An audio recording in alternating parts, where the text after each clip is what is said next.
There's comfort in doing things the same way, in sliding on the same boots, and unfolding the same trusted pocket knife you've carried every day. But comfort and staying the same can hold us back. As time moves on, we look to the past and stop seeing hope in tomorrow. Learn from veterans who've been there at maketheconnection.net. There's comfort.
veteran, you get a lot of advice, but wisdom's harder to come by. A lot of people imagine themselves in our shoes, without understanding the weight on our shoulders. The truth is, few can understand the pressure of finding your own way after serving in the military. But few isn't none. You've got support. You can't control the chaos, but you can chart your way through it. Steady yourself. Take a breath.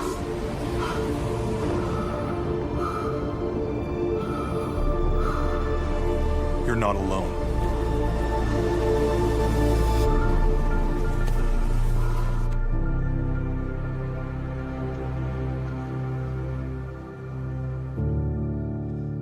Learn more at maketheconnection.net.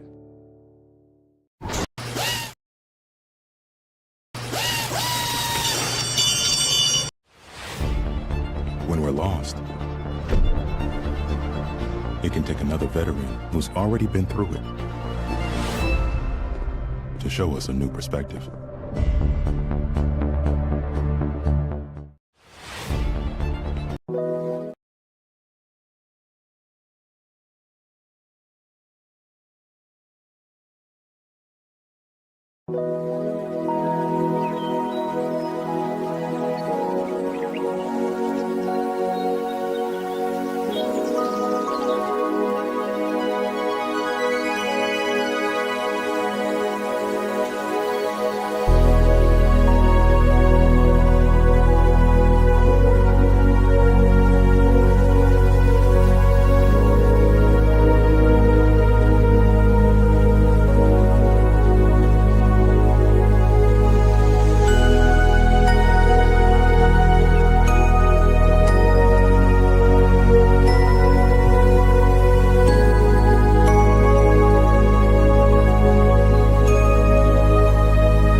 Hello, everybody.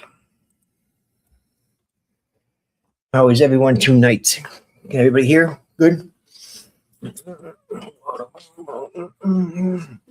So this is the Haggardly haircut, as described by Valhalla. He didn't want to say anything to be nice, but it is quite something.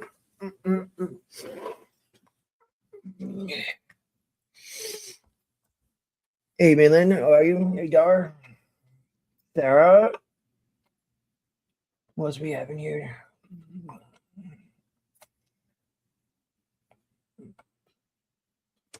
Carol Sue, how are you tonight? We are just awaiting Travis to pop in. And then I gotta, where is the poll?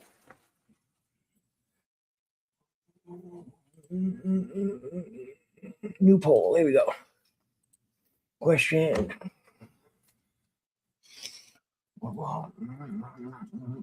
Should Hellfish cut the Haggardly hair? All right, what should we have for answers? We'll have damn right. Cut it. Back up, Jose. Lay down. Stay. Listen to your wife. Cut it.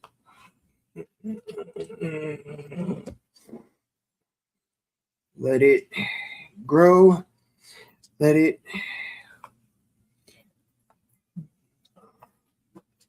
grow.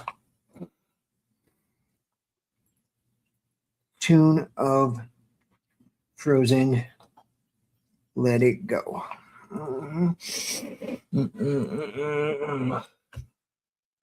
Holes are dumb. There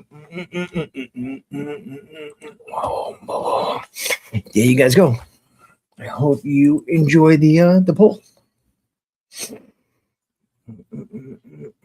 We will check in on it periodically as it goes up, but I think that it's got some pretty good choices for you. I probably should vote myself to get this started.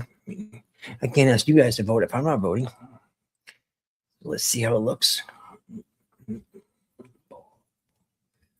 Go faster, computer. See me? Yes, please. What's that? You good boy? Hey. You want to say hi? Come on. Come on. Good boy. Big hug. Big hug. Good boy. Yeah, there you go. Oh boy. Sit. Get up.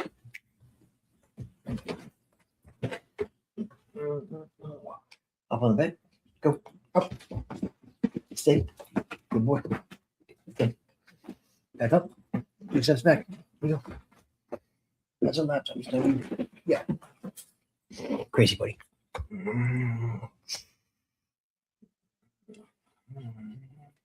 He is an awesome doggo. Like, I have gotten very lucky to have an awesome kiddo and have an awesome doggo that absolutely make me have a much better life than I have any credit to have. All right, let's see this poll. How's it look? Oh, we don't want to hear double me. Nope, nope, nope.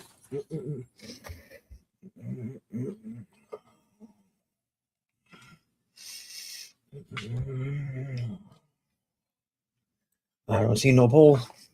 Do you guys see a poll? What the heck, StreamYard? Widgets. Here you go. I thought I hit the start show. Sorry. My bad. This guy's fault. Not Jose's fault. Not at all. He's a good doggo. Oh, he's high. Move it over here. Yeah, go ahead. Touch. Jose, look over here. Okay, touch. Touch. Hand. Chin. Down. Sit. Stay.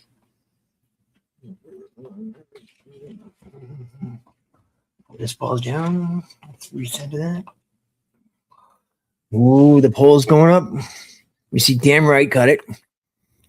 Listen to your wife cut it. Ooh. Those are both not in favor of the shaggy do. One more time so you guys can look at it, see what I would be losing if I have to cut this. I can playfully play with it, tap it, flinger in the back. Things I've never been able to do before. Being in the Army, I always kept it nice and high and tight.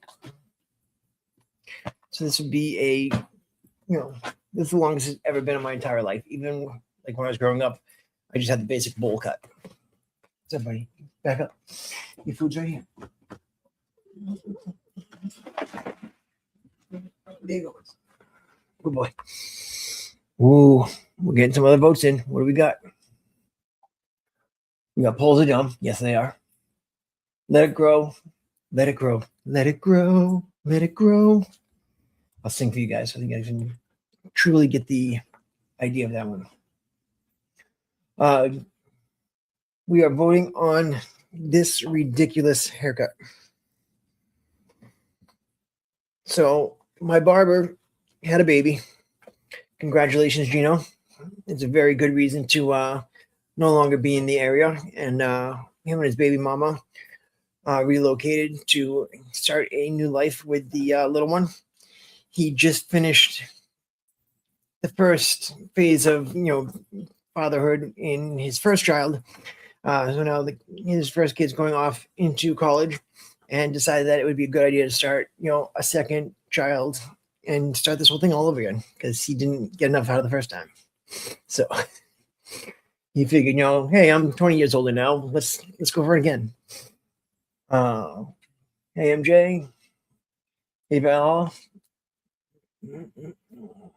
Yeah, I did it. I clicked the widgets and then polls, and then I clicked show on the polls on StreamYard Val.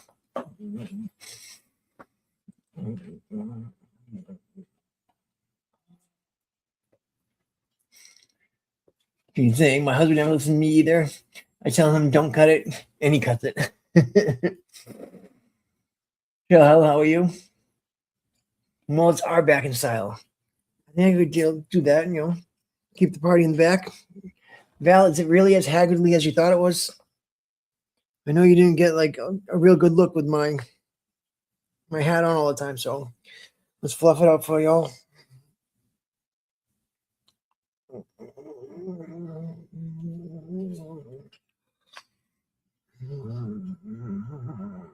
And this is what I got going on right now. This is what I'm working with.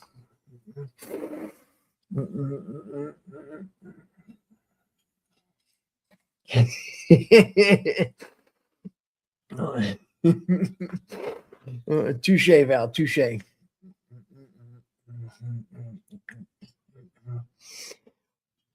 Sarah, the rat tail was the first thing like I ever got for a haircut when I was like 5 or 6 years old, and I went to the barbershop. I got a rat tail. I was so happy about it. That, and I got like a little lightning bolt on the side of my head because those were cool back then.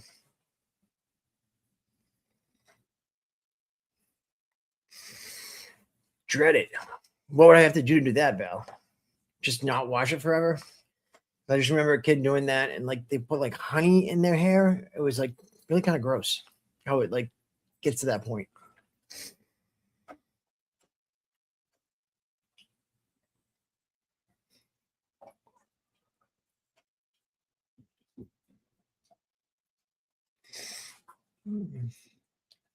All right, thank you. No.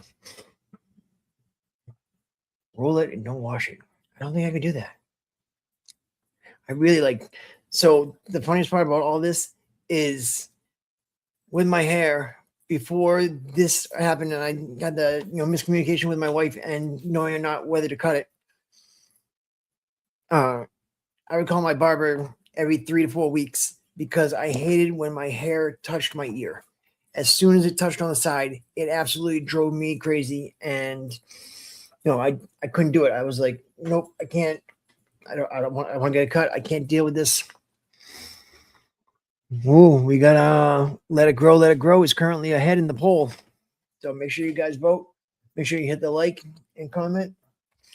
But as I posted today, what I want to share too is like how everything from like just getting a haircut or like going and having like a clean shave or like getting a new shirt, a new outfit, like anytime that you get to go and refresh and revitalize yourself is a chance to, work on your self-care and be able to, take something that may be bothering you or troubling you and turn it around and use it for the positive. So it's, I'm going to take this, if I go in and finally get a cut, I'll be able to look in the mirror afterwards and say, hey, now I feel good. Now I'm, on myself again. And like the self-esteem that, comes from, there's one kibble on the floor. You were so excited about it. Sorry. Come on, wait. Sit. Get up. Hey, good boy.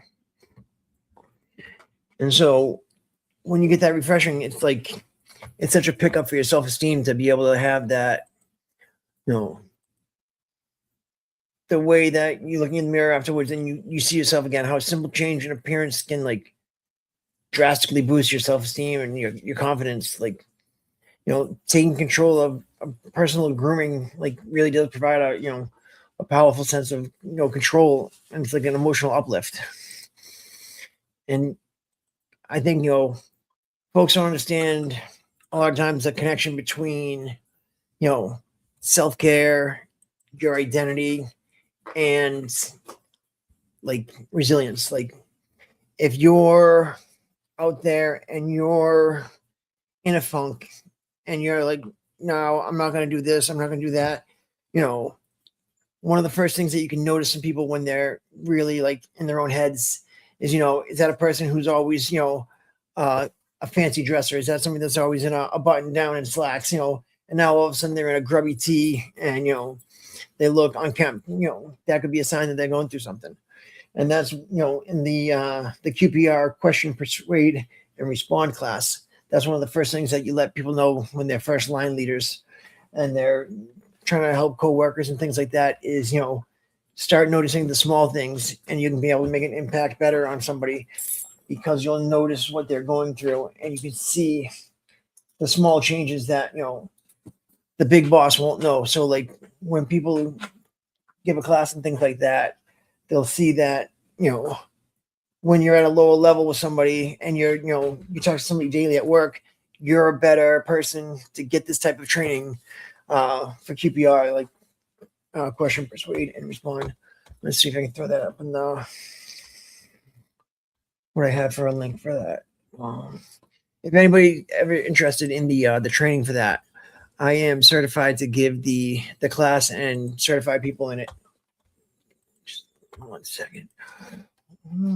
Jose, you're okay, boy. Go. I'm good. I'm good. Stay.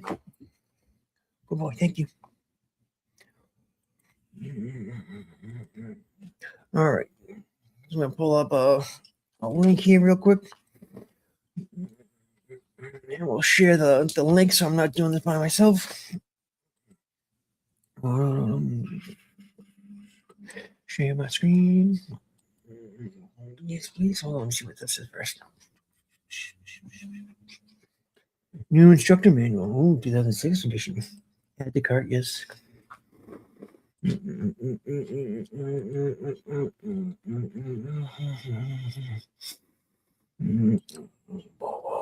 All right. So where is it? There it is. All right, here we go. So we're gonna share this here. So this right here, QPR online gatekeeper training. So I can teach the course either online or I can teach it in person. But here, this, we don't worry about that. It doesn't cost you guys that. I take care of the cost for it because I've already paid for it.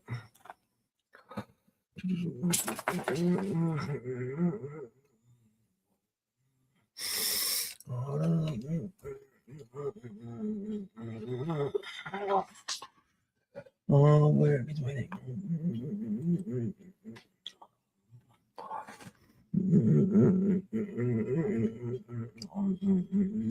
complete this course soon. 31% through. This is QPR Pathfinder Training, Veteran Military Edition. And so this here, this is my QPR gatekeeper. Is I sharing the? I gotta switch the screen sharing. Hold on one second.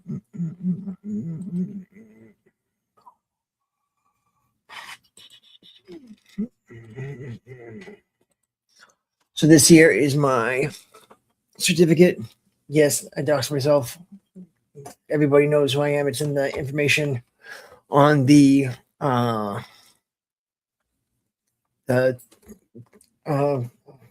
YouTube page, information on the details. But this here is my certificate for QPR gatekeeper instructor.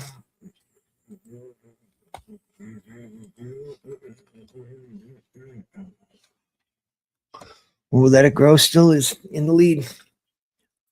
And then let me see what I have up here.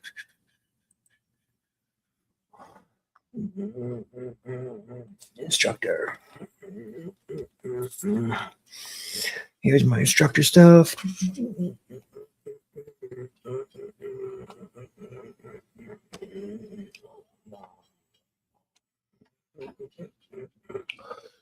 All right, so like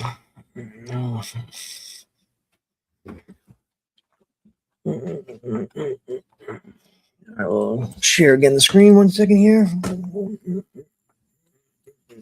Hey, stay, buddy. You're good. Up on bed. Always down. Hey, good boy. I know you think I'm just talking to myself because I'm talking to the computer. But I swear there are people here, Jose. There are. I haven't gone completely crazy, bud. I'll let you know if I do, though, okay? Thank you.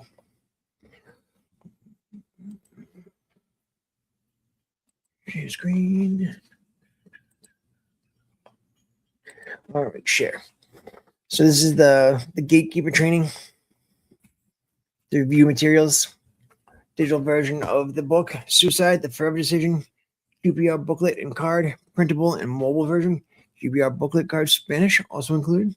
Downloadable QPR roleplay practice. New interactive practice roleplay for QPR over text message. New interactive post-training self-assessment. New interactive suicide warning signs and recognition practice challenge. Personal certificate with the name and expiration.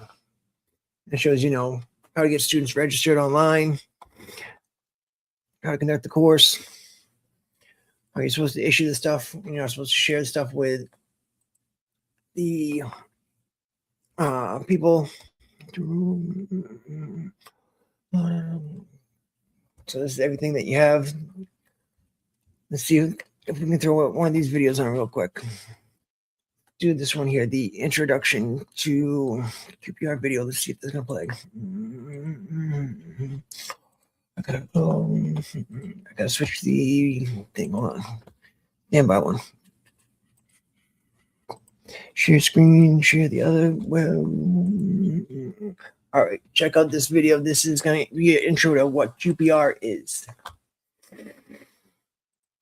Research shows that the odds of surviving a heart attack in a public place are 10 times greater in regions where thousands of ordinary citizens are trained in CPR.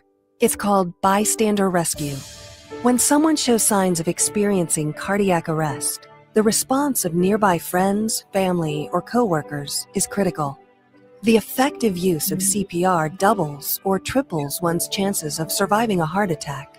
Like CPR, QPR is an emergency intervention for someone experiencing a life-threatening crisis. QPR is easy to learn and easy to remember, but it takes courage to overcome our fears about reaching out to help someone who may be considering suicide. Research also shows that where QPR is widely taught, suicide attempts and deaths decrease. Just like CPR, QPR requires quick, bold, and informed action. Because suicide, like heart attacks, remains a rare event, we must train hundreds to save one, thousands to save hundreds, and millions to save thousands. There is an old Welsh saying, no great misery goes unspoken. When we have a toothache, we tell people. We don't hide our pain. But because of the stigma and taboo around the word suicide, many people considering suicide don't speak plainly about their suffering. They fear our rejection. They fear that if they say something, we will ridicule them or make fun of them. As a result, people thinking about suicide often use indirect language. They hint at what they're thinking of doing. They send us coded messages, and they suffer in silence. Called suicide warning signs, QPR training teaches you how to recognize these warning signs, quickly decode them, and then question the person in an informed and compassionate manner to learn if they are considering suicide. Just as talking about physical pain helps diminish it, talking about suicide with someone willing and able to listen reduces psychological pain almost immediately. Trained QPR gatekeepers are merchants of hope. And hope helps prevent suicide.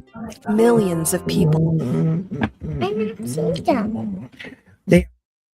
They are here in the comments, Munchkin. So we will hold on a second. We will make us big.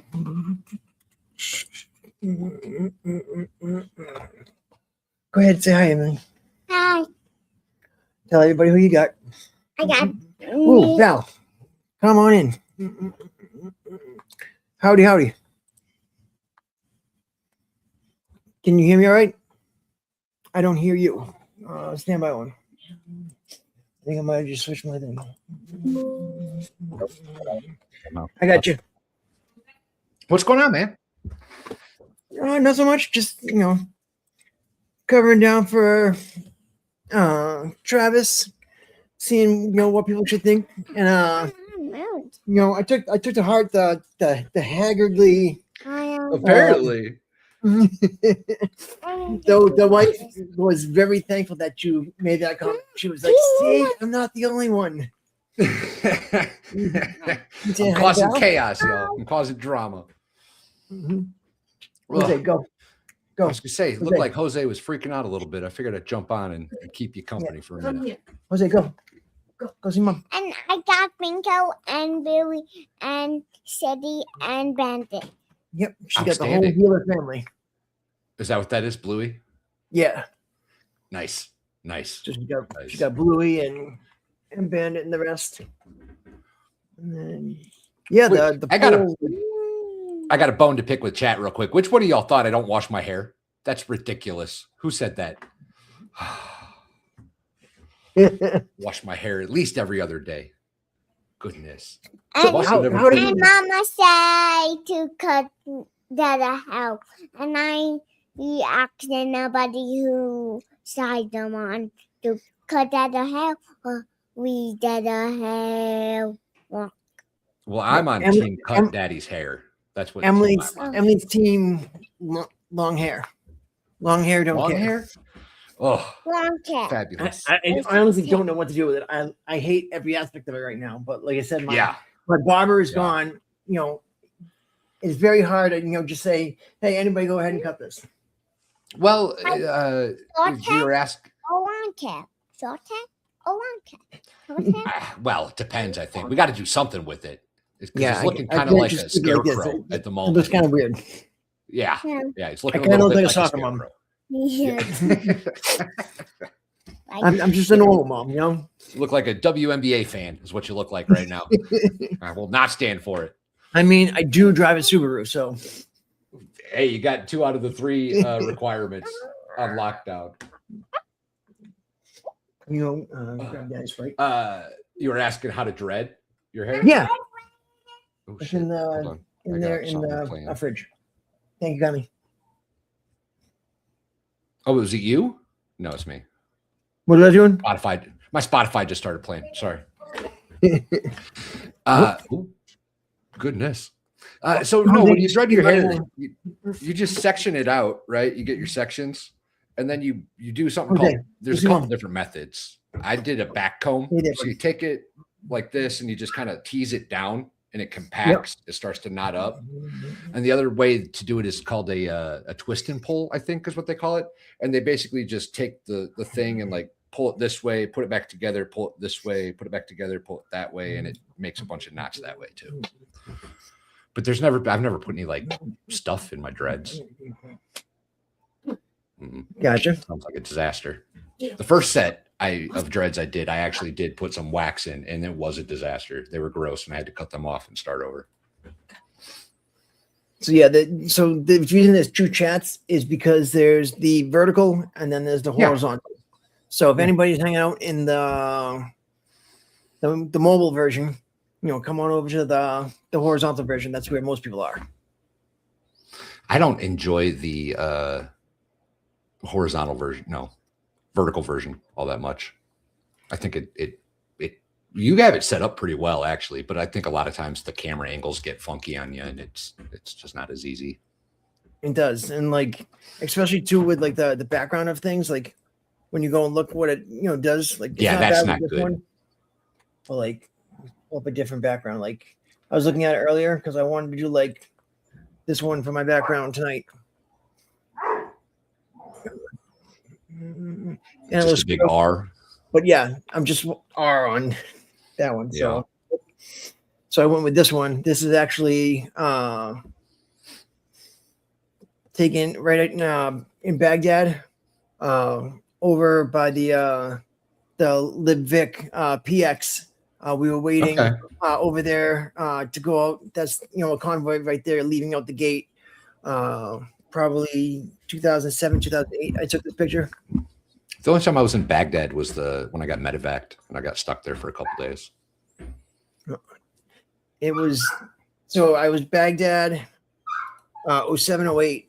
We lived at Fob Freedom. People went to Freedom Rest. Like it was like a spot. If you didn't want to do your 2-week R&R, you could do like a 4-day pass. In the green zone or whatever? Yeah. Yeah. And so that was where the hospital is, I think, right?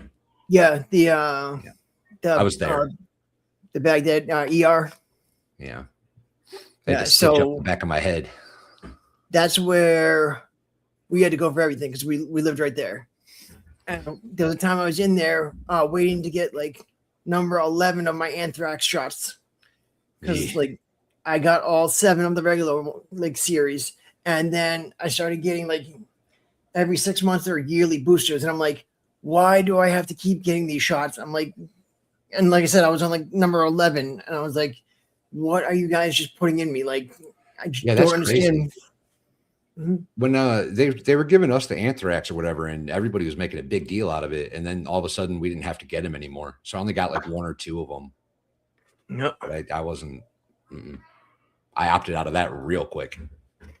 So I was in the Baghdad ER, just sitting there, and one of the nurses is calling an obvious Arabic name, and there's an Iraqi police right next to me, and she's calling the name out, and she's walking around, she's like, "Is this your name?" And he's not answering or anything, and I just look at him, I'm like, "Shazmak." I'm like, "What's your name?" in Arabic. I'm like, how does this lady not know that word? It is just easy to learn a small phrase to be able to say what's your name in Arabic, and I'm like. It seems like it'd be beneficial for her, especially in that sort of position. But I guess I wonder how many Iraqis she actually had to deal with. Well, I mean, in the green zone, you did have, folks that lived there. There was 2 80 apartment complex buildings in there. Oh, wow. And right outside, where the cross sabers were. Have you ever seen the pictures of the image? I remember the image. I don't remember where it was or anything. So that was a parade field where Saddam used to give these big speeches, and underneath the cross sabers, there's actually a bunch of helmets that are used for speed bumps, and those helmets were all the ones taken from dead Iranian soldiers. Oh Jesus! Yeah, so Saddam was a real motherfucker, and he was a real motherfucker.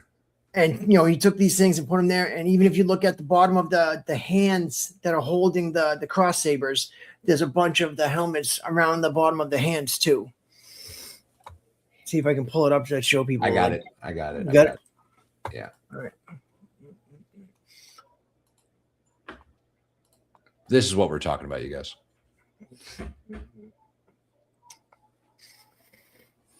This was one of Saddam's big statues. Yeah. They actually had quite a few of like this type of stuff in Iraq. You'd come into like the city and there'd be like a big statue of something as you're coming in. Yeah. And you can see here, there's one here. And then on the other side, you can see in the background there a little bit, there's another one. And there's this big, amphitheater here. And that's where he would go. Like he would stand out there and like give the dictator speeches. And the parade field is where his military would march by and give him the, I'm a dictator, pleasure, see what we can do, or what our strength is, just pretend. I was up in Kirkuk for most of both of my tours, or at least in that area. We got Warrior. Was that the air base up there? I think so. I think it was like it might be it. The Fob Warrior. That sounds about and right. And then because we used to go up there, and then we used to also go to like Erbil a lot. I wasn't in Erbil. I don't think at all, actually. I should look. I've got a coin that had like every major city we were in the first deployment, because they used this as like a QRF. So like we were technically based out of Kirkuk, but we never got out of our bags. You know what I mean?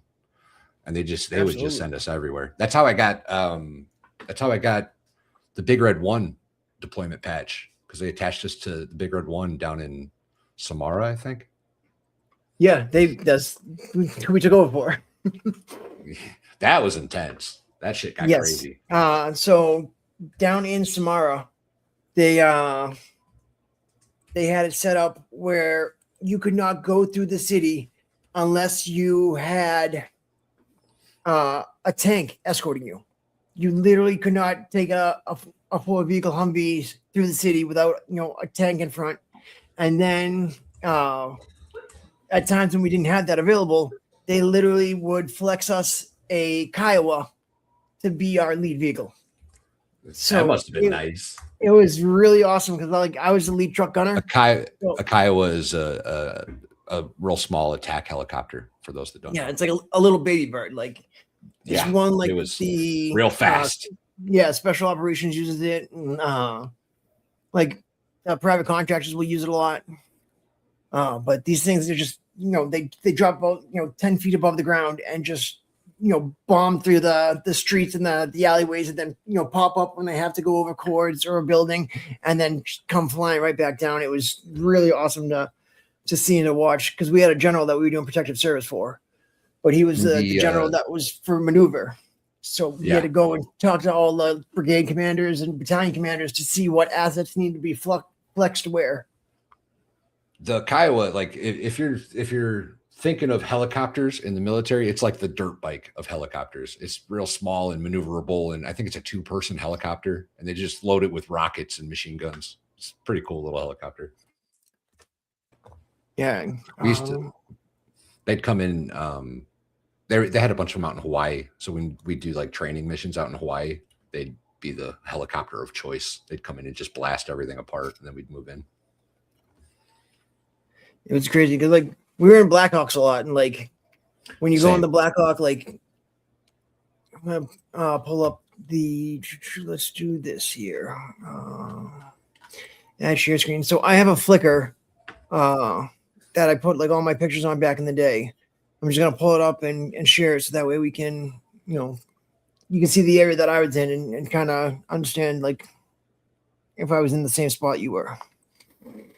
What was the city that Saddam was born in? Tikrit. Thank you. So that's where I was. I was in Tikrit. I was at Fob Danger. Were you really? Yeah. So can you see I've been there once. Yeah. Yeah. Okay. So this is Fob Danger. We were there. I was there once in Tikrit.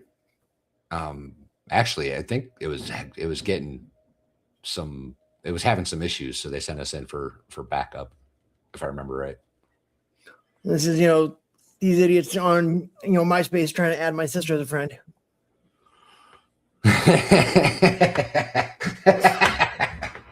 That's the most army thing I've ever heard.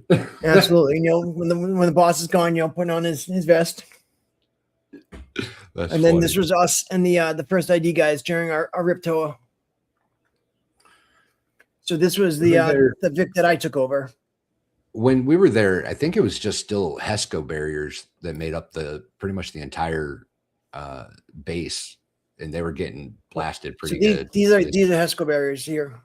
Yeah, they're big, giant wire baskets that they just fill with dirt and rock and stuff.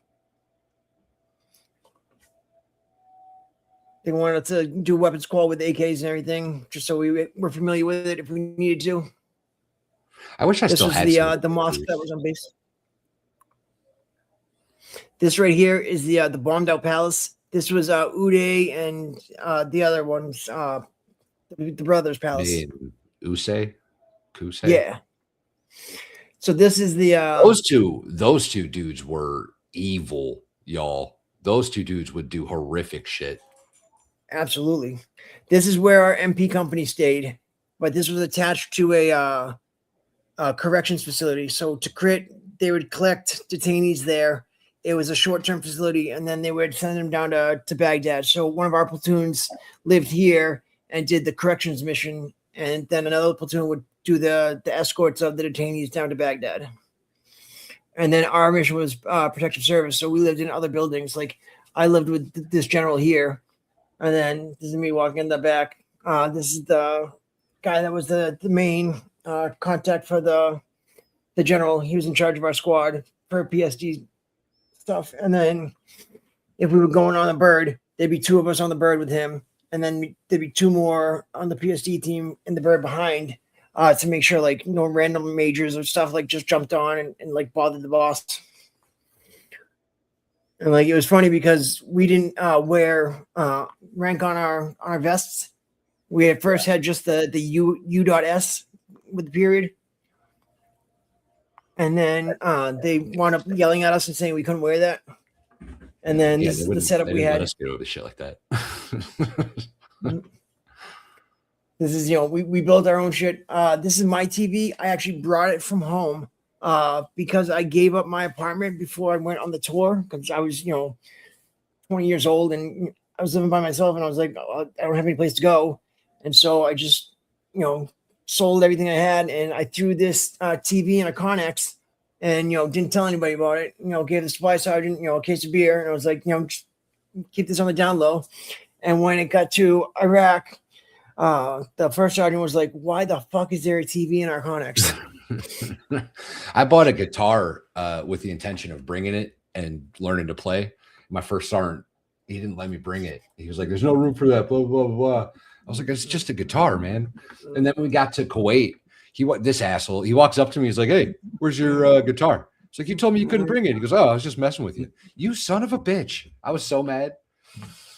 He used to do shit like that all the time, though. He used to just fuck with us. Absolutely. Like this right here, perfect example. Somebody falls asleep. You just push it on and take a picture.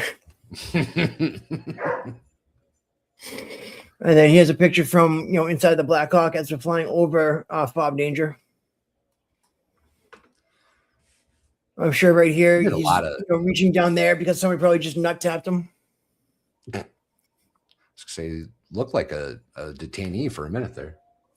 I got a picture somewhere of me in the back of the truck of a deuce and a half with two detainees, and they got sandbags over their head.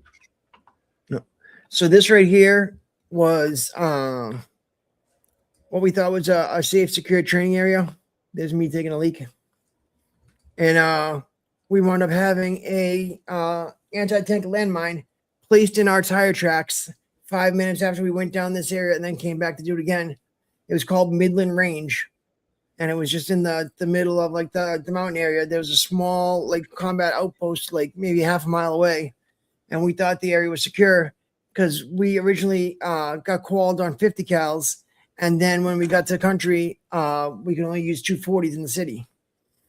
So yeah. We had to change. They wouldn't let us use Mark 19s anywhere. Our Mark 19s were taken from us immediately as we like came into country. Mark 19 is it's essentially a machine gun rocket launcher. So it just shoots out 40 millimeter grenades, not rockets, grenades, a machine gun grenade launcher. It shoots out 40 millimeter grenades like like that quick. Yeah, and it's absolutely awesome. Like for MPs, that's one of our MTO items. Like, so like it's either you have 50 cal or a Mark 19 on top of the Humvee, and like when you just let them go, like it's got to rotate like 23 times before it allows it to ignite. So like you're not gonna like just let it go and it's gonna hit something 5 feet in front of you and explode. So it's like it's got to travel a little bit and make the rotations before it will detonate. But it's really such an awesome thing. Like on like the I think it would reach out and touch somebody too. That thing could shoot like 2,000 meters accurate. When we had our M4s as a team leader, you would have the 203 and then later on the 302 as a secondary. So you could, be able to launch a couple of the 203 rounds and say hello to folks, especially when we had guys down at Solomon Park down in Baghdad. They were like just outside, and Solomon Park was like a real shitty area. And like Bob Rustamaya around that place. And these guys were getting hit left and right. And literally they were lobbing, 2 or 3 rounds from the guard tower into the area that was shooting at them. And then everything went quiet. A 203 is a grenade launcher mounted on the bottom of a rifle. So it's a single shot. You breech load it, boom, and it shoots a 40 millimeter grenade. Same grenade that the Mark 19 shoots. Here is the Humvee that hit the anti-tank landmine. Here is the tire. We had a raid on a big village that was giving us issues. So we went in, and it took us a long time to clear it because it was a pretty big village. And our fucking platoon sergeant had us exfil in the same route that we came in on. Mm-hmm. And we went over this culvert. They packed it with something like 100 pounds of TNT. And it literally split the Humvee like a tin can. That lead Humvee got messed up. Mm-hmm. And so this is when they brought it back. So because we were still in the RIP, first ID MP company was like, oh, we can't come get you. 42nd MP company was like, oh, we don't have the truck signed over to us yet, so we can't come get you. It's like, why don't you guys just stay out there overnight and, hang on, we'll come get you guys tomorrow with a wrecker. And it was like, are you kidding me? And so what we wound up doing is we called up some guys from, the other people that were attached to us. We were attached to HHC, 42nd ID HHC, which is headquarters company. It's like the division, like all your officers that work in the TAC and the DTAC and things like that.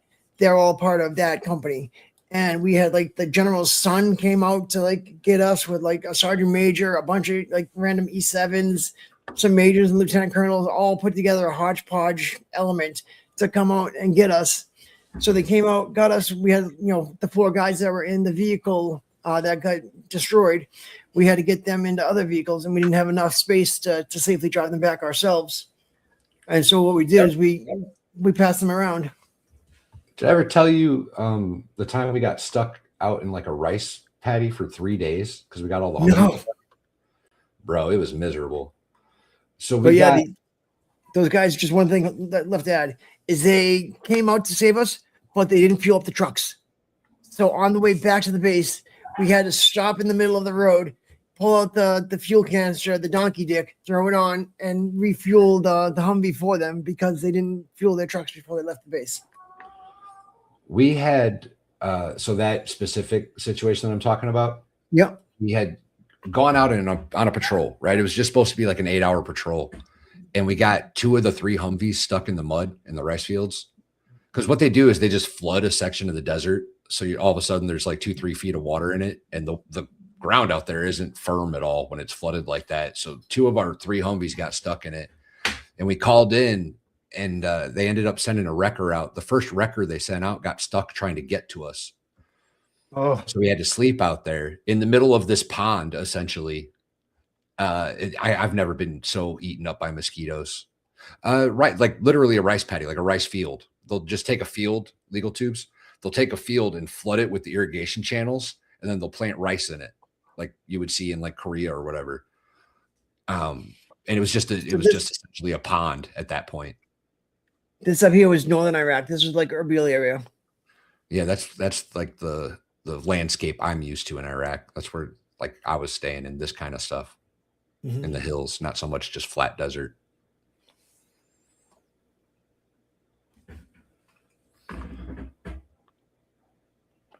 So the general's truck, we didn't have anything up atop, and they were like, "Oh well, it's gonna be a dead giveaway that it's the general's truck because there's no weapon system up there." Yeah. So the idiots were like, "Oh, okay." So they started putting a saw up there, and they would have a mop stick hold it in place. And I was like, that looks even more like, guess who's in this one? Like, I swear, like the stupid shit machine was working overtime to be able to, to get us going. But this was all the units that were, under we were the division. And then this was the people at that base. I think Brassfield Mora. And then this was our general. And then this was the general that came to cover down for him because our general broke his elbow. Was this like the fields? Yeah. So this picture here, y'all, you see these straight lines? Those are irrigation ditches. And what they'll do is they'll divert from like the creeks or whatever. And this is how they grow crops in the desert. So they would just divert the water and they would flood one of these whole square sections up here, one of these big square sections, and then they would plant rice in it. We were driving in the middle of the desert, out in the middle of nowhere, came across this thing, had to get through it, and didn't. No. It ended up taking 3 days. They were talking about sending a Chinook out to see if they could just lift us out of the mud. That didn't happen. But they ended up having to send patrols to bring us MREs because we weren't prepared for a 3-day stay in the middle of the desert. And it ended up being like 2 or 3 wreckers, I don't remember exactly, daisy chained together to pull us out. Like they were all hooked up to it was nuts. We were all hooked up to like big cables, and they would one at a time pull the Humvees out. It was a mess. I've never been so eaten by mosquitoes in my entire life, you guys.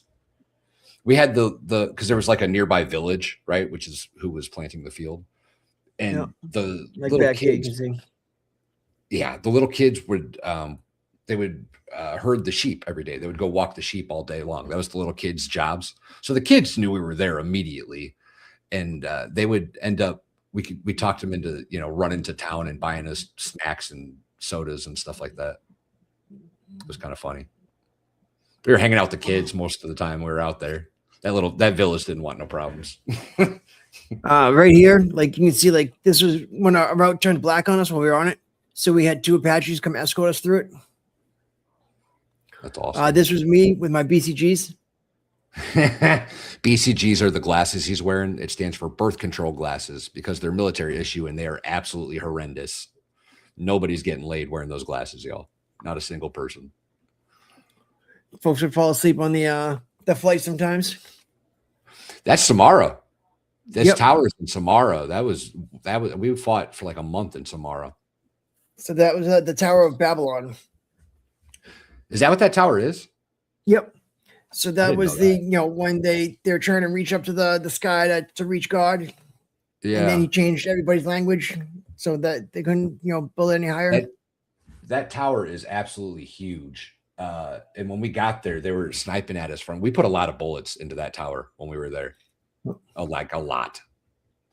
And this is patrol base Razor that was right in Samara.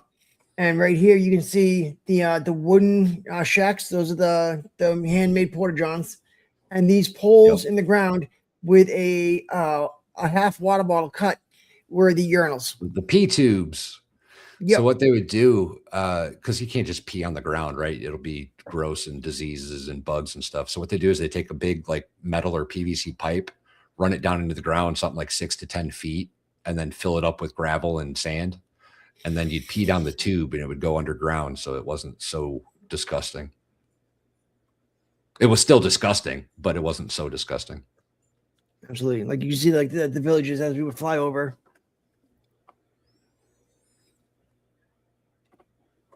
The scorpion. The random scorpions that you would find in your boots. You had to tape your boots upside down so that way they wouldn't just get in there on you. So these right here, this was the main gate. And often they would hit the main gate with the VBID, vehicle borne IED. Vehicle borne IED. There you go. It just means a car full with explosives and they would drive into you and explode. A lot of fun, those things. This right here is the Apache. That is by far most insane piece of military weaponry that we have is the Apache helicopter, in my opinion, anyway. They've got a system on it. They call it slave to the pilot, I believe is what it's called. But basically, it's something in the headgear of the pilot. Anywhere he looks, the gun points. So when he's in combat, he has to just look at what he wants to die, and it's dead. It's a really impressive piece of machinery, the Apache helicopter. Thank you very much for stopping in and hitting that thumbs up while we're going on here. So right here, I was actually up in the turret, and I'm talking to my team leader down in the vehicle, and we were on the other side of the river at first over there, and like I started hearing the rounds hit behind me, and as we're driving this way, they're hitting and they're hitting and they're hitting. I'm like Bill, they're literally walking their mid on me, and he's like, "Oh, you're fine, Mikey. Just keep your head down a little bit." And like the difference between what you hear outside of the Humvee when you're up in the turret and when you're inside the Humvee with the engine, the AC trying to go, you've got, didn't have the headsets yet. So we had, a couple of hand mics attached to each ear, and you were trying to monitor the radio, the QRF net and the local, net that you're on between the element. And, you really just can't hear shit. Nothing. And so this was them literally walking them in and Bill telling me, "Oh, don't worry about it, Mikey. You'll be fine." Yeah, I'd be a little worried about it. No. And then we had on Fob Danger, they had what was called IA Island, which is Iraqi Army Island. And that's where they trained all the Iraqi Army recruits into crit. I think I've been to that place once. We pulled in to the parking lot and stayed there for a couple hours for some reason. I don't know why. I was still a private at the time. This is our little homemade grill. Shift barbecue.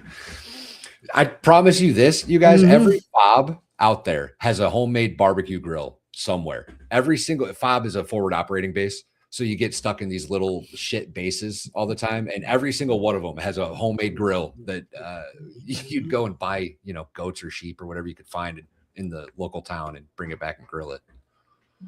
No. And everybody had, a Southern boy that would, be our cook. Yep. Actually, we had ours was from California, the guy that was always running the grill. Staff Sergeant Bridges. And then, of course, all of us are out here, enjoying it. And here's the general's, officer aide being a dink and being like, "I'm going to go for a run, guys. You guys can stay here and enjoy, a barbecue once out of your last 8 days, running missions up and down Iraq. But, I'm going to go for a run. I'm not going to hang out with you guys." We left him up at bases because he would be late getting back on the birds, and the general would be like, "Fuck him." So he would have to, schedule convoys with other units to be able to come back down to Chakrit because, we would be, up in these other places. And, there's this one place where they had these, giant, bunkers. And then one on the ground, and, they had all these, weapon caches inside of them. And we were up there, and the base was, just probably, 10 of those bunkers. And he wanted to go around and take pictures. And all of a sudden, we were wheels up on the birds. And we looked, and the general just gave the yep. We would just leave in random places. I think that was Mosul. I've been to Mosul. We got into some shit in Mosul too. This right here, if you notice, there is a flash going on up here. And that is because these people in the Apache are taking pictures of us while we're taking pictures of them. So actually nobody is pulling security. So while you think you're safer because you got those guys up there, you're not. You're still, you're responsible for your safety, and end of story, And this is my 240. You can't really do a whole lot until you get shot at anyway. That was the messed up part, right? Is you basically couldn't do anything until you were getting shot at. So what was the point? Yeah, we see these guys. They look like they're going to shoot at us. Well, we still got to wait. All right. No. And this is, wanted to take a picture of it so I could say, yeah, this is what I just have to sit and do and smell. I couldn't take a picture of it when it was, the poop that you had to, go ahead and burn. But when I was doing boxes, I was like, that's a reasonable one I can send home to, to show folks. Yeah, but the burn pits, you burned everything, air conditioners, refrigerators, anything that, wasn't bolted down got put in a burn pit eventually. everything. He was talking earlier. He pointed out those wooden homemade porta potties. Well, the waste in those porta potties were deposited in like a 55-gallon barrel that was cut to size. And then once they got full enough, somebody was tasked with dragging them out, filling it full of diesel fuel and lighting it on fire and stirring it until it was mostly ash and then replaced back in the porta potty. That was a detail that nobody wanted. It sucked. Yeah. It was just wild, like going through it. And like, for me, I was the low man on the team because I was like the newly promoted specialist. And then like we would get random packages. Like this is from a church group. And it's like, we're praying for you. And it's like, here's a dude all bloody. And you know that he's the bad guy because he's frowning and you're the happy guy. We would get those all the time. And it was like who was in charge of this kid at the church group that was like, yeah, this is a really good idea. Good drawing, little dude. Like, this is appropriate.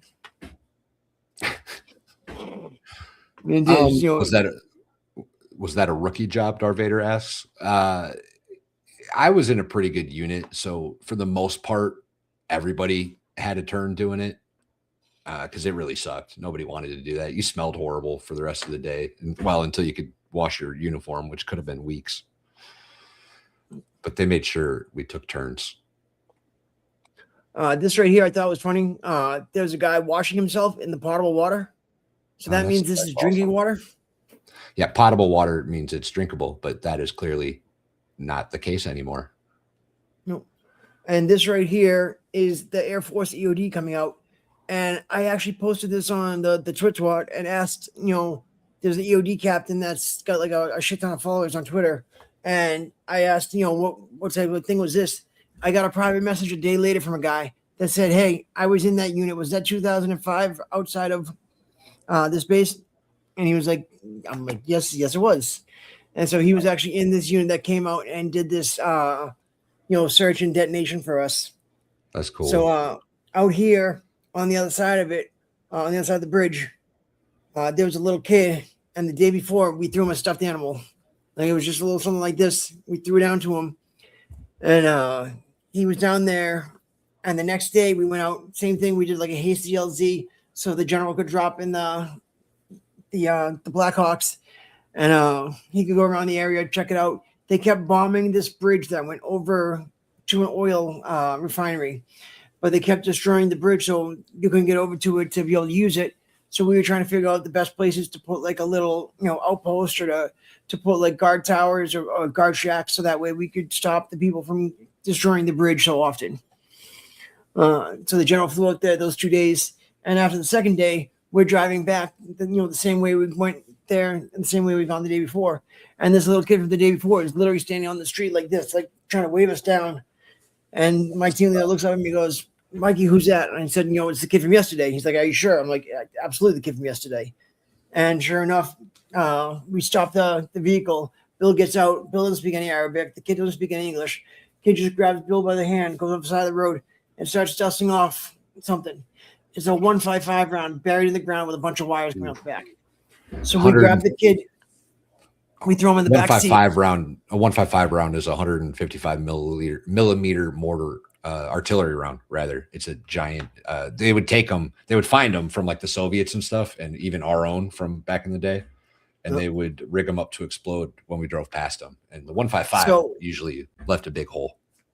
This was one buried with a bunch of wires on it. And when we called the Air Force guys, once they were done playing Madden, they came out and, got it set up and took care of it. We were out there for like 3 hours before they showed up. And we were like, hey, you guys have a busy day today? Like, no, we were just playing some games. It's like, you guys are the worst, but it's like, you got to, respect the play, You got to get your head right if this is your job to go out there and get blown up all the time. I guess. And so they came out with their little robot and they went out there and they start digging. And not only is it 155 round, they find a second and then a third and then a fourth. And those are the worst kind. It was exact intervals that we were doing in our convoy at the time. It was 100, 25, 50. And so they had watched us the day before drive through and they were targeting to hit us on the way this time. And if we had gone any further up the street, there was a couple of saw blades that if we had run over, it would have connected, and that would have detonated. That's how they did most of the IEDs. They would rig up all these explosives. Sometimes they would be daisy chained, so they would just connect 2, 3, 4, 5 in a row, and they'd have little pressure switches. They just have little pieces of metal that when you ran over them, the metal would connect, it would contact, and that was what triggered the explosion. And this right here, what you see with the fire, that was them telling the town that we were coming into the city.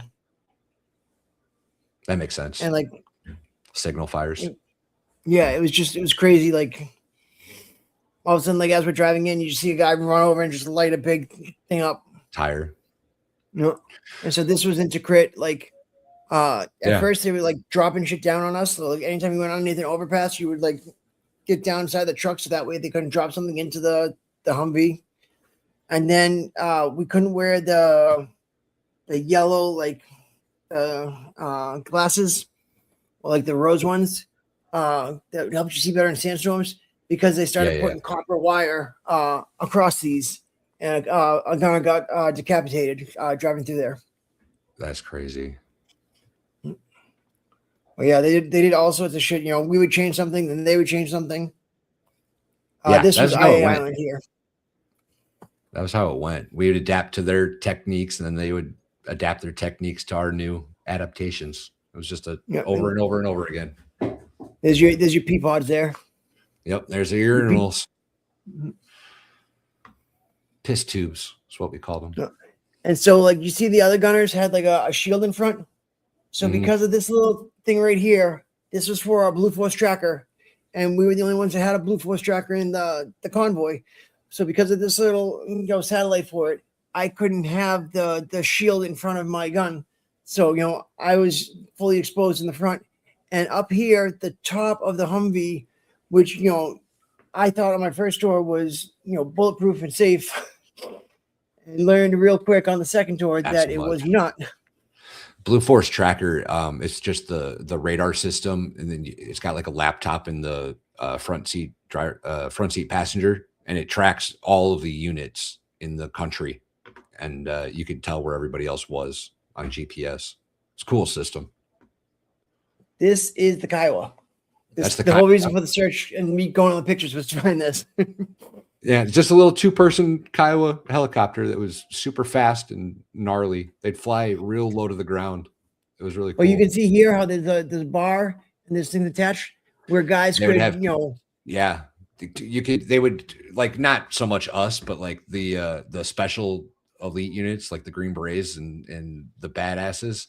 They would sit on that little rotor or runner, 2 on each side, 3 on each side, and they'd come into whatever mission they were doing. The badasses would do that, not the regular guys. Yeah. If you had something go wrong, you had like a beacon on you, and you would push this button on the beacon. And the way it was explained in Kuwait to us was these guys with beards, guys like me will come out of nowhere and get you. And it was like, dude, like, I don't think you're special forces. But then again, it was like, I talked to the dude like 5 minutes, and like, he absolutely was. He was crazy. Go back up to that turret picture you were showing. Somebody in chat was saying that it doesn't look comfy. Let me explain something to you about what you're actually doing here. There's a strap, about a 2-inch strap that's connected to each side of the turret, and that's what you're actually sitting on. There's not a seat in there. You're sitting on like a 2-inch strap. And you're sitting on a seatbelt. Yeah, and you've got the ability to spin 360 degrees, but you're on your feet, and you've got that little strap to sit on when you sit down. It's not comfortable at all. Being in the turret really sucks.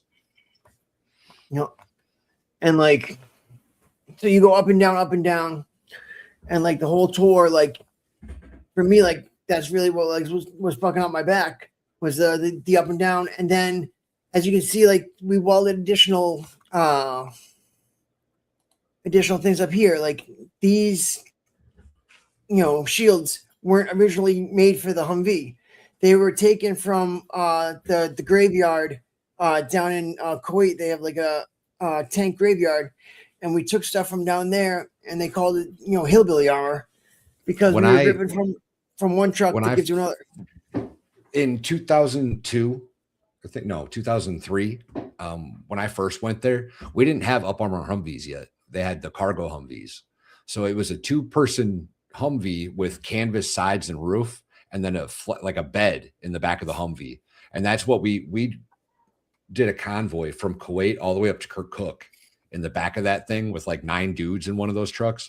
And that's how we made armor. We went and stole armor from wherever we could find it, lined the whole bottom of it with sandbags, and attached those big sheets of thick metal onto the sides of the thing. Yep. And then, so this right here, this was the worst thing that, like, for my first tour that happened. Right in here is one of the buildings that the other PTSD guys lived in. And I was over visiting them that day.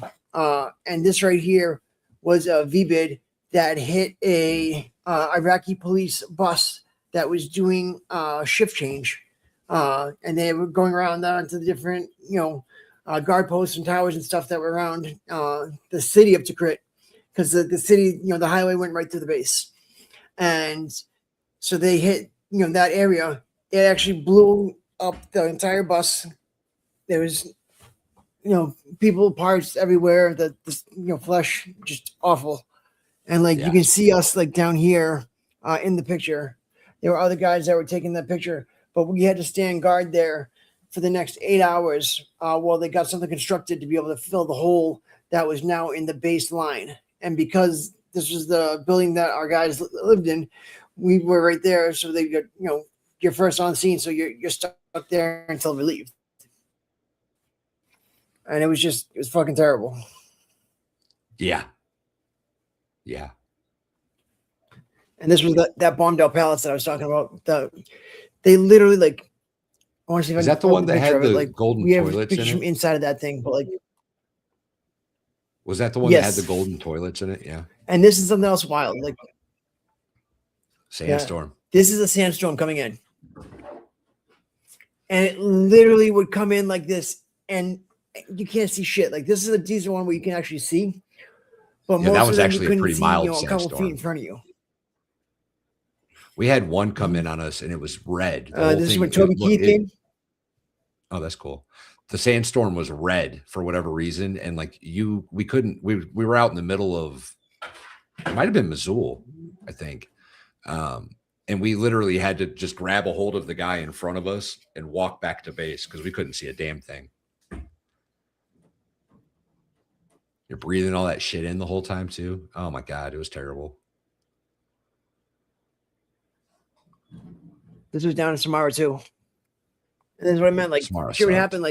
So what you would do is you would have a marker so you could write stuff down for a 9-line on your window, so that way you had all the information where you were, smart. And the information about the person. So we had the grease marker, or grease pen, whatever it was, to write stuff on the window, so we could call it in and remember the information. This is a camel spider. They are literally the size of your fist. They're gnarly as hell. This one, I believe that the Sharka was a cool thing to throw up all the time. Yeah.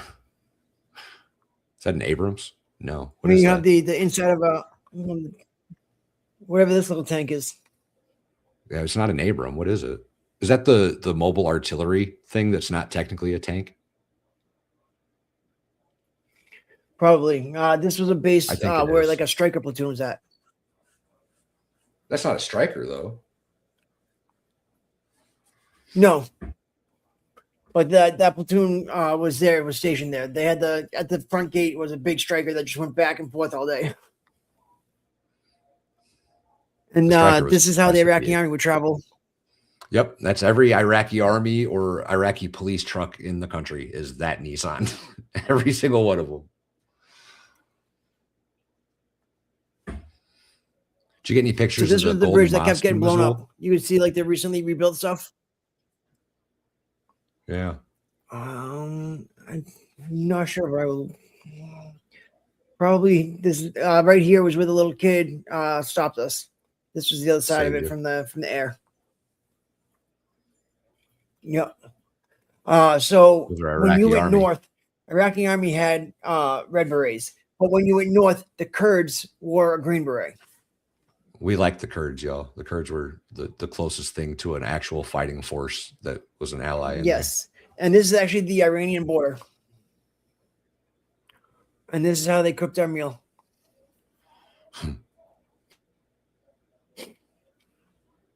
We shot the shit out of some SpongeBob.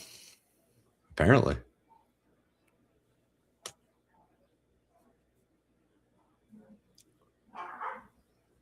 Is that the power plant up there? That picture with the water? Is that it was up like 2.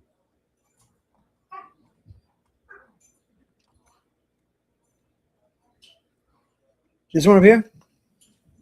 A little more up. One more up. Oh, maybe you went to the next page.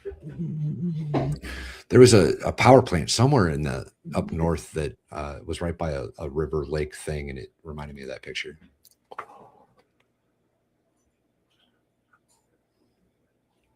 Is that just oil seeping out of the ground in that picture? That picture's the one I'm talking about. Yeah, there's literally oil like coming out of the ground, and then there was like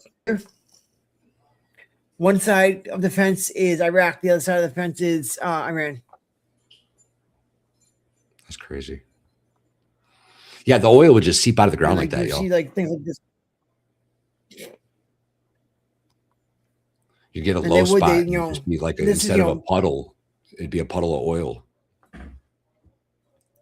And this would always be on the bolos. It would be like, look out for an orange and white taxi. It's like, so that orange and white car is a taxi, and every taxi in the country looks exactly like it, and they're everywhere. They would always be on the bolo list, be on the lookout. Be like, oh, the orange and white taxi is a possible V bid. It's like every other car.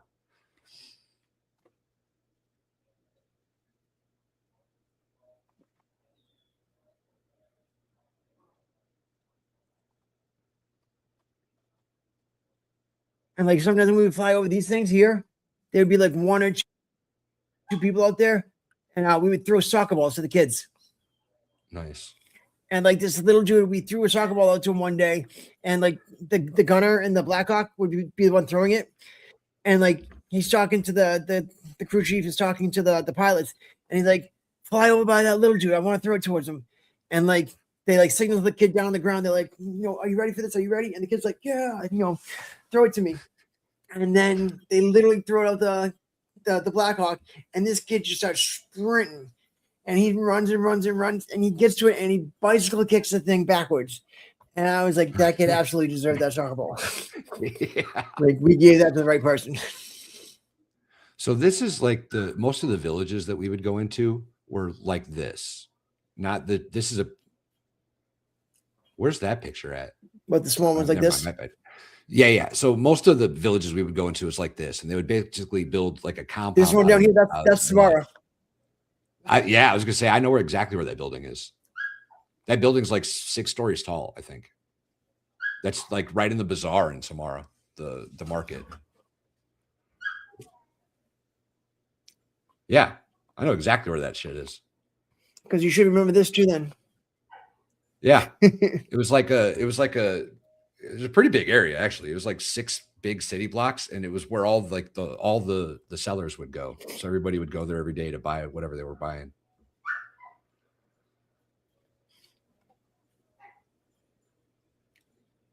Those are the more upscale village buildings where they've got multiple floors and stuff. This right here, that's the bazaar, ain't it?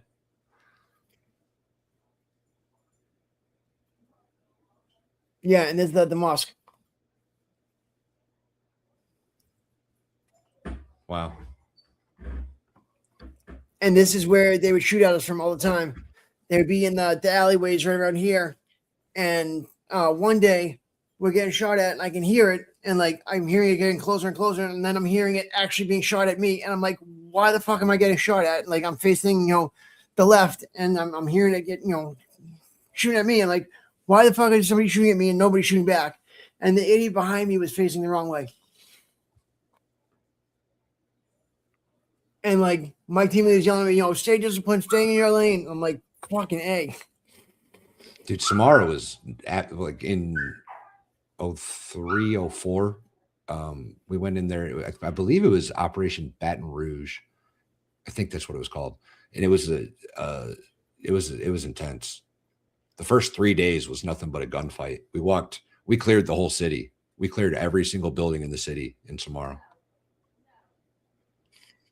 We were attached to the Big Red One, and we had strikers and Abrams. So this is where we took our docs, our medics, and we went.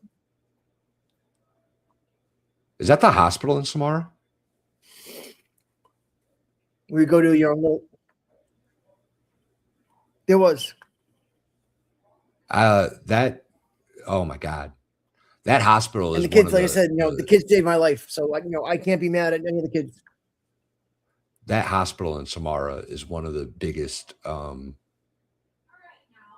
nightmares I have.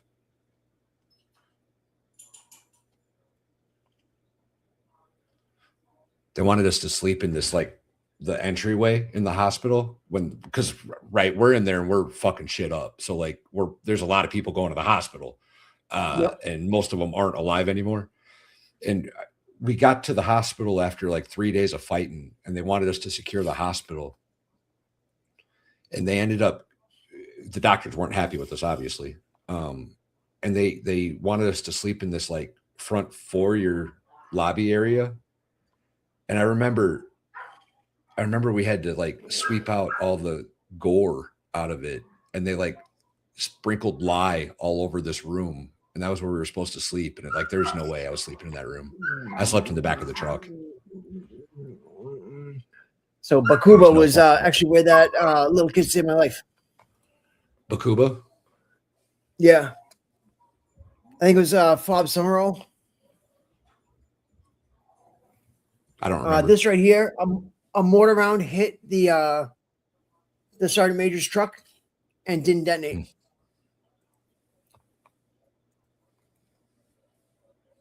This is just a random stray cat. And they would always be like, don't feed the cats, don't feed the animals. Everyone did. Everyone did. This is my horrid golf swing. I do not know how to play golf. But I got so angry, I just started throwing them into the Tigris.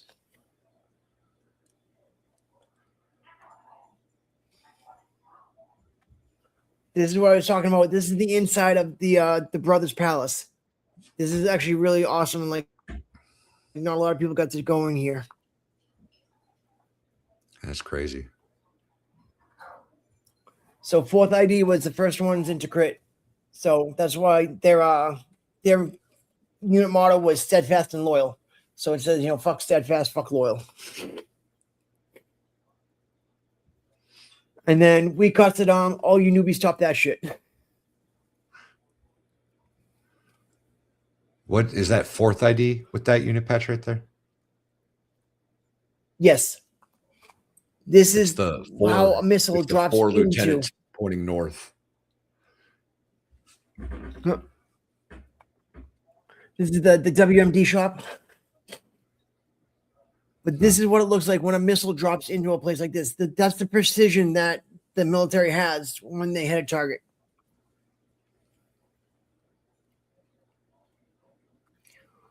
Yeah, that place is blown up. That's right there, the entry hole.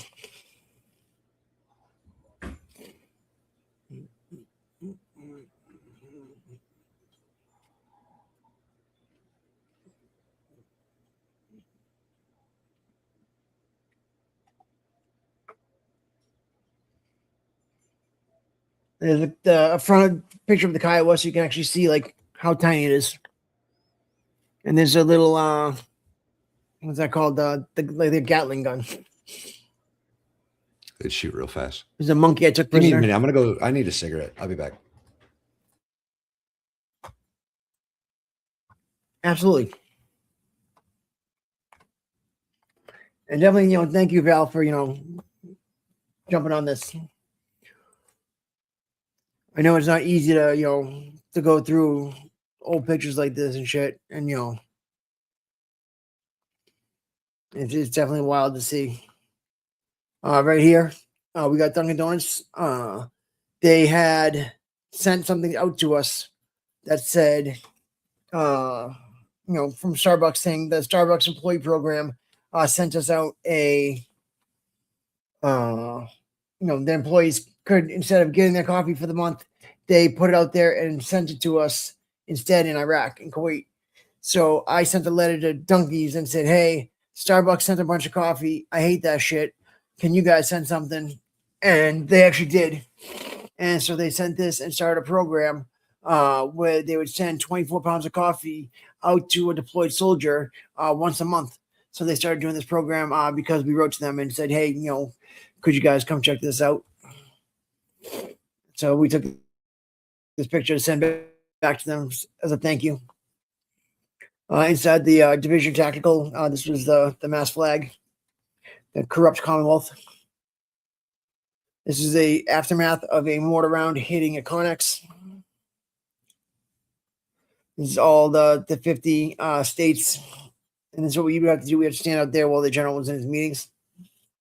It's very boring. And like Saddam had little prayers and little sayings with his name on them everywhere in all these palaces. He actually had his name, like the initials like Sadahusa on every building in Tikrit on that base. Because the guy was just a real mofo. But the architecture there was just phenomenal. It was really, really cool. Like, look at this here, like the arms going into each other, like that's wild. The giant staircase, like right here, the warrior on a horse. Like this is what Val was talking about. Like when you would go into a city, they would have these enormous war statues that you would see, and this is this observatory here where some of the guys would put together a giant sand table when they would do an air assault operation where they're going to come out of the Blackhawks and drop down 30, 40 guys to do an assault on one of those small towns like we were showing you earlier. And this is the lady that worked for us up in Tikrit. This is our vehicle on the base to drive the general in. This was my turn to wear the general's helmet. The guys that worked with us, they drew a picture of our Humvee, and the detail that they drew it in with everything, the gas canister, the slots in the back, the windows, the handles, it was just kind of crazy. Once we left the palace place, we went to another base, Spiker, and this is how we lived. We lived 10 of us in a tent. It was just, a little tent, and we had Humvees. So when we left Fob Danger and we went to Spiker, what we actually did was we took all the stuff from there. We took the beds and everything like that, and we brought them over. And so, other guys were sleeping on cots and things like that. We actually brought the bunks from Danger over. Same thing with the TV, and we brought a giant satellite dish that we put on top of one of the bunkers. We had these bunkers that you would go into in case the base is getting mortared, and we put the satellite on top of that and rearranged it until we were able to get the AFN stations. So we would watch the German Armed Forces Network channel, and we'd hear all these ads for Edelweiss, every couple hours. That we started doing these little tabs on the side to be all right, this is 10 times that we've seen the Edelweiss commercial. This is how many times that we see the Sergeant Major of the European Command come on and tell everybody to wear their seatbelts and all the crazy PSAs that they had on. And then the Stone Cold Towel. OT was very proud of that. Again, like I said, this is the horse gate, and it would get hit with the vehicle-borne IEDs. This right here is the cross saber that we were talking about. And there's the giant hand going in the bottom. And then all of the little things on the ground are helmets.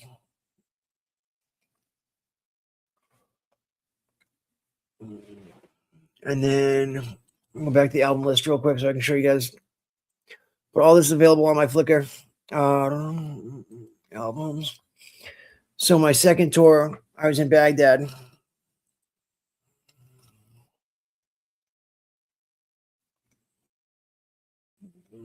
And so we actually got to go over there to the. This is Pat the Patriot. He was our little good luck charm on the tour. He was with us the entire time, and he's actually now in the Patriots Hall of Fame with patches from our unit to be able to have a legacy and, kind of show, this was a good luck charm that some local soldiers brought with them. And then it's got the pictures of us overseas in Iraq and the patches that we wore on our uniforms. And it's in the Patriots Hall of Fame. This is a Boom Boom Taka Boom energy drink. It is not for pregnants, but it's absolutely wonderful. We would do case races with them. There's like 20 in a case you buy for $20. And my gunner and I had a deal that I would supply all the Boom Booms, and I would always buy them as long as he would give me one whenever I wanted one. So I would see him like across the base, and I would just go, Dickie, Boom Boom. And he would go, yes, Sergeant Geary, and come back and have to give me a Boom Boom. Yeah, he didn't enjoy that after a while. This is the pool that we had on Fob Freedom. I actually got banned from the pool because they fixed this little line on it down here. And when there was wet cement, I put my squad call sign in there, Scorpion, and they got real butthurt about that. And they wanted me to sand it down so it wouldn't be in the cement. So the guys from the motor pool, because I was friends with them, gave me like the industrial sander. I sanded it down in 10 minutes. And the mayor of the Fob was really butthurt about it. And, didn't want me to be able to, do anything, and wanted to like give me an Article 15 and like take money away from me and things like that. And they were like, no, we're not going to do that. Sorry, Geary. He fixed the error that he had, and he can't go on the pool for 2 weeks. So,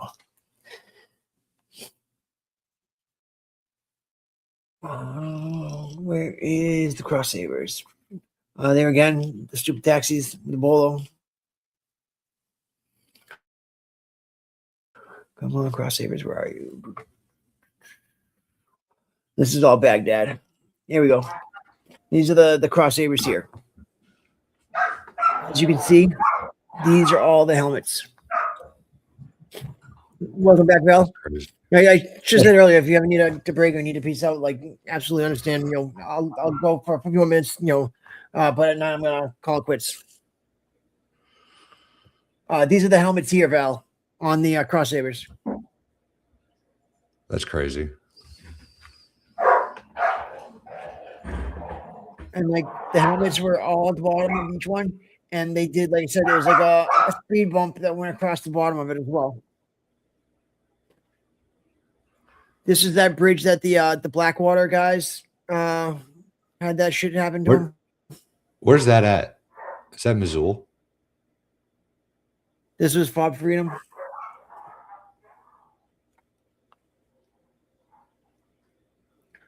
Baghdad, the 14th July Bridge. Okay. Yeah, that's Baghdad right outside the green zone. Okay. It's just called the 14th July Bridge because of what happened. I don't remember that. Might have been after my time, actually. It's like the guys from Blackwater like opened fire when they had no right or reason to, and then there was the people in town killed back, I think, and then hung them from the bridge, or was it the other way around? That they hung from the bridge and then Blackwater like retaliated. I think it was that. I think it was that one. Yeah. There was a bridge very similar to that I remember getting attacked on. I thought it was in Missoula. We had a guy on a bridge very similar to that. Somebody shot an RPG down the bridge as we're walking across the top of it. Wow. And the RPG like skipped down the bridge. It didn't explode, but it hit one kid in the ankle and messed him up real bad. He went home. Yikes. Yeah, we got real lucky that they must not have pulled the pin out of it or whatever. I thought it was in Missoula. But there's the Golden Mosque. Where's that at? Are you sure that's not Missoula? Yeah. No, I think this is all Baghdad. Okay. If I remember.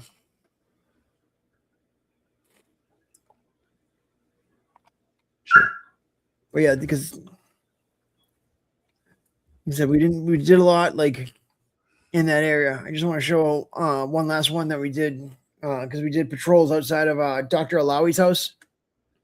And like you said, too, there's always the homemade grills. Yep, always on the bases. Those were the and good the ones. dogs When you got a absolutely 55-gallon us. drum that when you could cut a 55-gallon drum in half. Those were the good grills. You could really get some grilling on those bad boys. Yeah. Missoula is pretty far up north. Yes, Linda. The McDonald's in Kuwait. In Kuwait. There was one in Baghdad when I was there, when I got medevac there.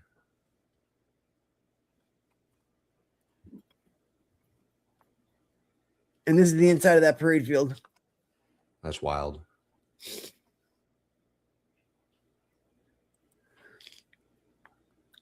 And then inside of that that building, everything torn apart and looted.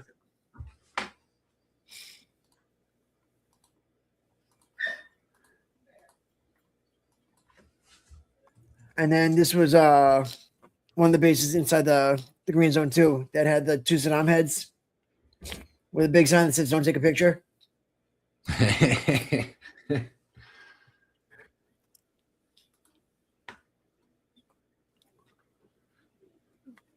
This is my birthday when I got hit with a cake and thrown in the pool.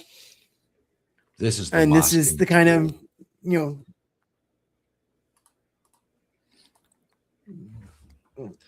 Hold on. This is the big mosque in Missoula that it was under construction when we were there. It's an impressive building. Holy shit. Yeah, it was really impressive.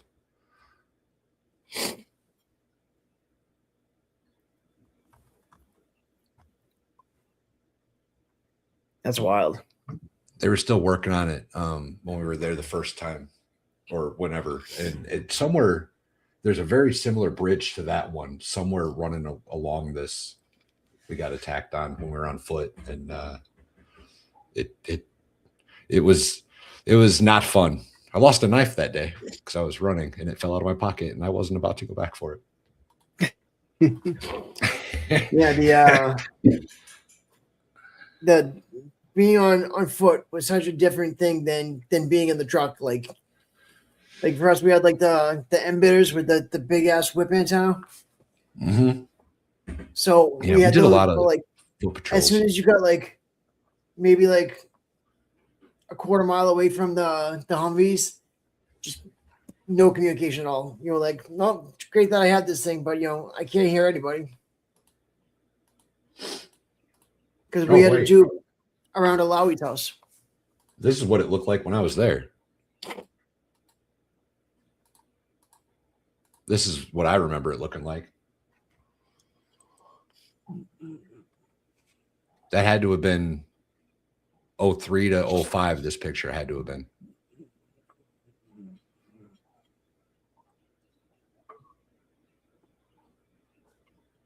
These big ass cranes. I couldn't figure out how they built these cranes because like they don't have machinery like that. This thing, it was wild. Yeah, that would not be a job that I would ever want to be involved in. Hell no. Hell no. Being way up there. But yeah, no, definitely, thank you for jumping in tonight. I would have been sitting there talking to myself for the hour. Travis was, was stuck on mission tonight, so he couldn't make it back in time. But he did have a new episode drop tonight at 8:00. So after you leave here, make sure you give Oscar Mike Radio a peek and see the interview that he was able to put out this week. Hell yeah. Hell yeah. And we do W.A.R, We Are Resilient every week on Thursdays. If anybody ever wants to come on and share a story of their resilience, you don't have to be a veteran to experience it. And anything that you need mental health wise, feel free to reach out, send a message. I've worked with people that are and are not veterans. I am peer support certified through DBSA, depression, bipolar, and substance abuse organization. So if anybody ever needs any help, feel free to send me a message. I can give you resources, or I can find you the resource that you're looking for. There's, therapy that's out there. There's free therapy that's out there. It may only be for an hour, but it's at least a start. So don't ever be afraid to go talk to somebody because you don't feel right. Because for me, I just got back with my PTSD doctor.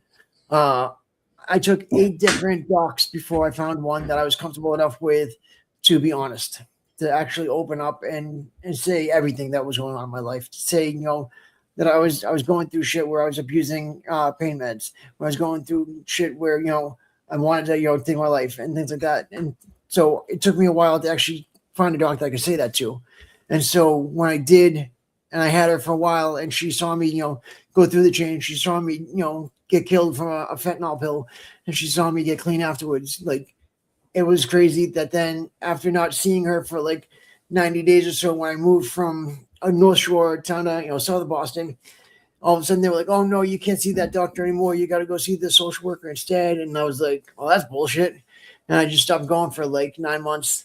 And then the other day I sent a message and said, hey, I'll reach out and see if I can talk to her again. And I got to talk to somebody else this time. And they said, yeah, we got you, back in her care. And so next week I get to go back and, reestablish that. Because the wife was always told me, you're better when you have that resource, that outlet to get shit off. So therapy is a good thing. It's not always, just for people that are cuckoo crazy. Like, if you just need a place to vent, if you just need somebody that's not in your inner circle to be able to say shit to, or to get a release from, it's good to have. Absolutely. Absolutely. And again, thank you very much, Val, for jumping on. Do you have anything that's coming in the works that you want to shout?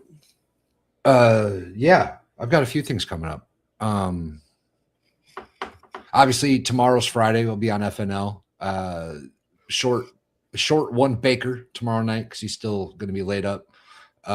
Saturday, I think I'm going to do a week 2 update on the shrimp tank.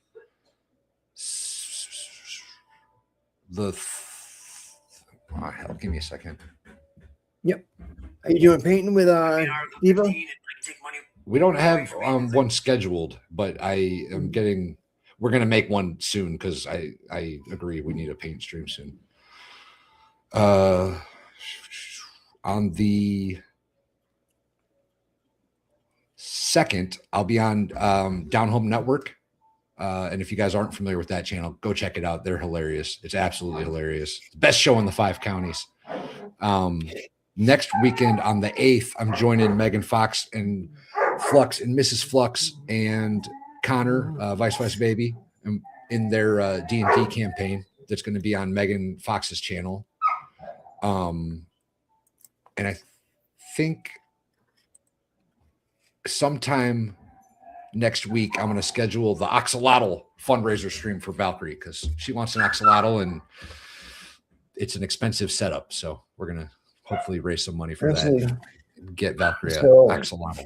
Oh, and also on Monday at 1:00, me and Flux are going to do a melting point stream, which is a stream because Flux is an Army vet too. Mm-hmm. And we used to do them back in the day, and we haven't done one in forever. So we're gonna start that back up on Monday at 1 p.m. on both of our channels, me and Flux. That's awesome. Yeah, and then I'm trying to get back into the streaming thing, y'all. I know I was kind of negligent there for about 8 months, but I'm gonna try to put forth some effort for y'all. Try to keep on the tubes. Absolutely. Everybody needs a break too. If you gotta take a step back, unwind, reset. Get things going again. Absolutely, people understand, or at least they should understand. I think most people do. They still like me, People still give you wrenches, Mm-hmm. And folks, it is Valhalla's birthday today, so make sure you tell him a happy birthday. Every day. Oh. All right, guys. Do you guys want a mental health breathing exercise to close out, or what would you guys like for the exit video? Throw some suggestions in the comments. Do you want a make the connection PSA, or do you want a breathing exercise, or do you want the 3-minute thing that I created? Let's do the breathing exercise. The I could breathing use the exercise. Got you. exercise. Yeah. Give me 1 second to change it out here. Move that. You got a preference between teal or like a salmon color? Surprise me.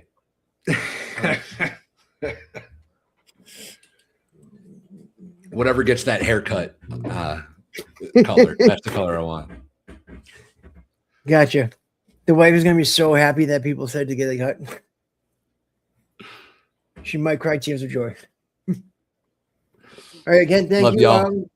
Appreciate for y'all. joining us, and we'll see you guys later. Later, y'all. We are resilient.